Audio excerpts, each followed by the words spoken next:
Yes, that is a lot of cut off tomato branches, and there's a reason for it. I've been growing these micro-dwarf tomato plants, just two, in an Aerogarden like this one with 40 watts. In fact, it is the same variety as what I'm growing in this other container.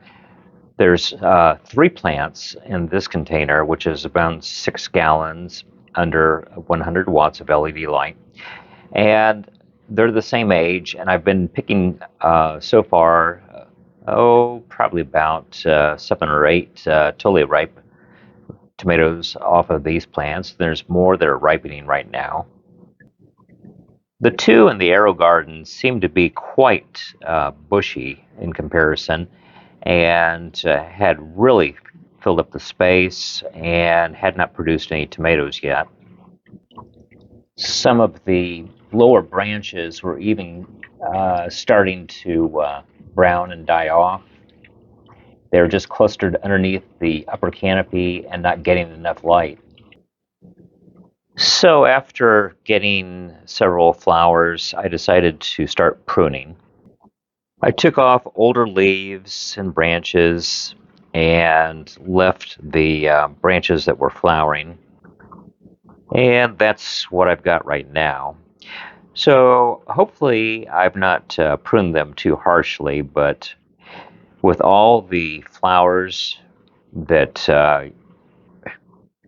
I have right now, and even several on the other plant, I am hoping that they will pollinate and provide a lot of tomatoes. But this allows a lot more light to get into the canopy of these micro-dwarf tomato plants, and hopefully is going to encourage these to start producing sometime soon. It's day 89, and the last time that I grew these, it was around days 100 to 110 when I got most of my first fruits producing. So that is what is happening right now with my indoor tomatoes.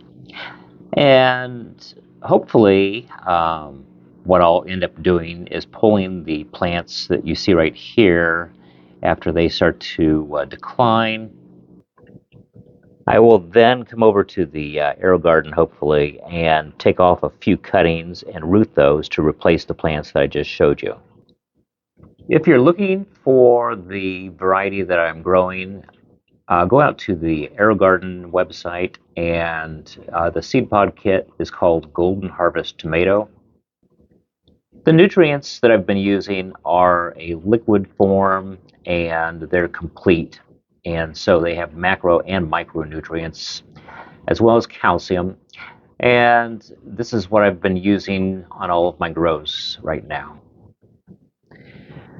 But as a general suggestion, tomatoes do take about 100 days from seed a lot of times to be able to start producing. And they'll have an initial flush of fruit and secondary flushes of fruit as well. But eventually, what you want to do is be able to start being proactive and staging new seeds or cuttings to take the place of the mother plants or the original plants, that you have in your gardens. So hopefully, this is just a little series of tips that perhaps will help you out with your growing of tomatoes.